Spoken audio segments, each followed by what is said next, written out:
Hello guys, today I will tell you how to buy USDT using the Moonpay app. Let's get started. So first what you need to do is download Moonpay from either Google Play Store or Apple App Store. Launch the app and create your account using either your email address or phone number.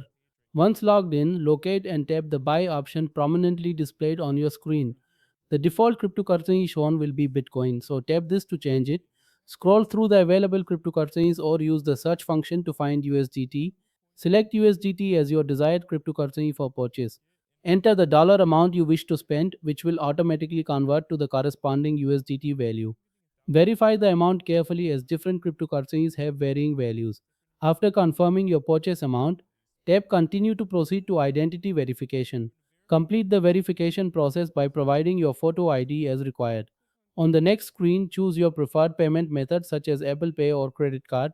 If you want to send the USDT to an external wallet, tap Choose a wallet and enter your destination address. Finally, click the Buy or Pay button at the bottom of your screen to complete the transaction. Your purchased USDT will appear in your Moonpay account shortly after processing. And that's how you buy USDT using the Moonpay app.